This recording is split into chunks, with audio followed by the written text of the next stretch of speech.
Merhaba arkadaşlar. YouTube'dan Evimin Çiçekleri kanalıma hoş geldiniz. Nasılsınız? Benim gönlü güzel takipçilerim. Bugünleri bakar mısınız arkadaşlar? Sizin karşınıza ben sardunya çiçeklerimle geldim. Sardunya çiçeklerimi bak, bugün güneşli bir hava ortamı var. Evdeydi. Bu zamana kadar ben hala bunları balkona almadım arkadaşlar. Çünkü esintili bir hava. İlkbahardı. Esintiler çok olur arkadaşlar. Onun için de sardunya çiçekleri esintini çok sevmirler. Esintiden çok hoşlanmırlar. Benim güzel takipçilerim. Ona göre ben hala şunları evde tutuyorum ama çok ışık alan, güneş alan bir ortamda tuturam. Camın önünde, cama yakın bir yerde tuturam benim arkadaşlarım. Sardunya çiçekleri hakkında biraz konuşum arkadaşlar. Sardunya çiçekleri henüz duygularını dile getirmemiş tatlı aşıklar için iyi bir seçim olarak sardunya anlamı sonsuz bir aşktır benim güzel takipçilerim. Sardunya çiçekleri genellikle bir kişiye duyulan sevgini açıklamak için hediye edilir. Bunu aklınızda tutun. Tabii ki bilenler var. Ben demiyorum, kimse bilmiyor. Yani bilenler var. Herkes de belki de bilmeyenler de var. Duysunlar. Benim güzel takipçilerim.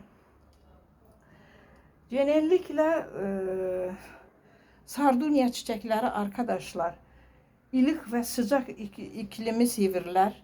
Onun için de bak, bu sardunya çiçekleri Ege Akdeniz coğrafyasında daha çok yetiştirilir. Oralarda daha çok gelişimini saklayır benim güzel takipçilerim. Bu çiçekleri en çok evlerinizde, bahçelerinizde sıcaklıkla tercih edebilirsiniz benim güzel takipçilerim. Çok güzel yaraşık verir, çok güzel bir bitki, hava ortamını da çok güzel temiz tutar. Üzerlerinde olan, evde olan tozu temiz alır. Yani yapraklarında bir yapışkanlık, belə bir şeyi tutup saklamak bir özelliklere sahiptir yaprakları. Esas da bronşit hastaları olan evlerde tutmak daha güzel. Evinde olan o alerjik yapan tozcukları çok güzellikle temizler benim güzel takipçilerim.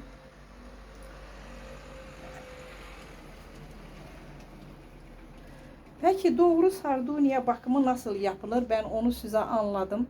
Sardunya bakımı için arkadaşlar ilk adım taze kestiğiniz, bak bu yaprakların, bitkinin bu budaklarından arkadaşlar tazelerinden bir kesesiniz. En doğru zamanı da kestiğiniz zaman, en doğru zamanı Eylül ayıdır. Eylül aylarında kesseniz daha güzel verim elde edebilirsiniz arkadaşlar. Kesim için de tepe kısmından kesmeniz lazım. Bir 6 santimetre kadar belə bir ortam bırakıp, mesafe bırakıp kesseniz daha iyi olar benim güzel takipçilerim. Sardunyalarınızın uzun ömürlü olması için ilk ve nemli ilik ve nemli ortamları, havaların olması gerekir arkadaşlar. Elə bir yerleri seçin. Güneşi yeterli olsun. Oksijeni bol olsun arkadaşlar. Güneşi çok severler. Güneş almadıkları zamanı bunların çiçek açmaları pek o kadar mümkün değil. Olsa da çok az. Evde de tuttuğunuz zaman arkadaşlar, ne zaman evinizde kış ortamlarında tutsanız, onda da daha güneşe alan odalarınızda tercih edin. Camların önlerini tercih edin. Işık alan ortamları tercih edin benim güzel takipçilerim. Güneşi yeterli oksijeni onlar üçün yeterli alması çox önemlidir. Saksı dəyişiminə də kalanda arkadaşlar, saksı dəyişimləri də yapa bilərsiniz. Mart və Nisan aylarında yapmanız daha çox önemlidir.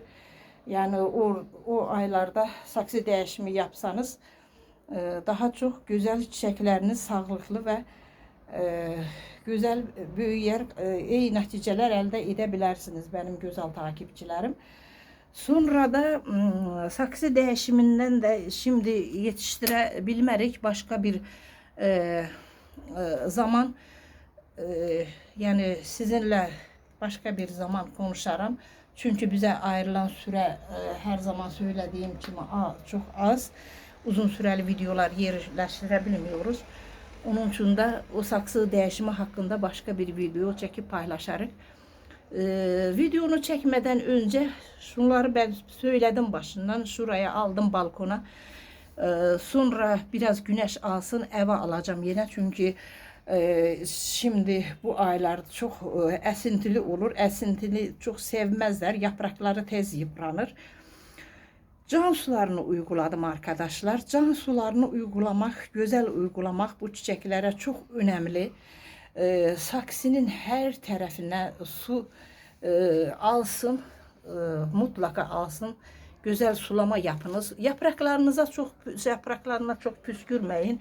Çünkü bunların yaprakları suyu çok sevmezler. Su verdiğiniz zamanda neye dikkat edin? Her zaman söylüyorum. Çünkü yeni abonəçilərim var, yeni izleyicilerim var. Bunu her zaman söylemek zorundayım arkadaşlar. Önceden damacanaya aldığınız su kış aylarında ev şəraitində, yaz aylarında da çok sıcak olmasın. Suyu dinlendirin. Bir damacanaya alıp dinlendirin. Kloru, onun tərkibində olan kirəcilər hepsi saksinin o damacanın dibine çöksün arkadaşlar. Sonra çiçeklerinize uygulayın. Bak benim çiçeklerim şimdi havalar çok esintili olduğu için, evden aldığı güneş yeterli olmadığı için arkadaşlar hala tomurcakları yok. Bir değişik bazılarında var, değişik türlerde var olur. Bak şunlarda var. Boyların da bu kadar uzanmasının sebebi kendinizle alakadardır arkadaşlar. İstemeseniz şu tepe kısımlarından koparın. Daha geniş etraflı filizler vermeye başlayacak benim güzel arkadaşlarım. Bir de ki sulamasını çok önemli, çok önem verin güzel sulamasına. Saksının her tarafı əhatə olunsun. Sonra da güzel besinlerle, doğal besinlerle siz bunları besleyebilirsiniz. Ben bu günleri onlara kür uygulayacağım arkadaşlar. Uyguladığım kür yumurta sarısıdır, beyazıyla bir tane, tek bir tane yumurta. Şunu burada o kadar çırptımsa bile bu hale getirdim arkadaşlar. Şimdi ben bunu bak 5 litrelik bir damacanaya dinlendirdiğim kaç gün önceden dibini süzdüm. Değişik bir damacanaya aldım. Şuraya elave edeceğim benim güzel takipçilerim. Bakın. Bak şuraya elave edeceğim. Burada da biraz pirinç suyum var. İlık yani buzdolabında beklettiğim pirinç suyum. Arkadaşlar şundan da bu kadar elave edeyim. Doğal beslemek için çiçeklerinize benim güzel takipçilerim mutlaka yumurta kabukları verebilirsiniz. Sonra böyle biraz çırpın. Tam suya karışsın. Yumurta kabukları uygulayabilirsiniz. Sonra bak muz kabukları uygulayabilirsiniz. Çok sevdiği kürler. Değişik kürler var. Zaten her zaman çekip paylaşırıq. Benim güzel takipçilerim takip etseniz hangi kürleri uygulayırıq onlara zaten ulaşacaksınız.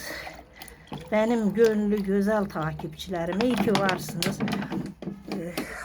Çok kısa videolar çekirik. Bak şunları size biraz gösterim. Bitmek üzere video süremiz. Bak her birine saksıya bakarak büyüklere bir kadar çok göze yarı da uygulayabilirsiniz. Hepsine kür uygulayın. Doğal besleyerek sardunya çiçeklerinizde çok güzel sardunya çiçeklerine sahip olabilirsiniz. Sürem bitmek üzere. hepsine uygulayacağım o kürü arkadaşlar. Sonra başka zamanda saksı değişimi hakkında sizle konuşacağım. Bugünlük bu kadar olsun. İstediğiniz bir şey varsa yazın, ben mutlaka size döneceğim. Abone olmayı, beğeni yapmayı unutmayın. Benim gönlü, güzel takipçilerim, iyi ki varsınız.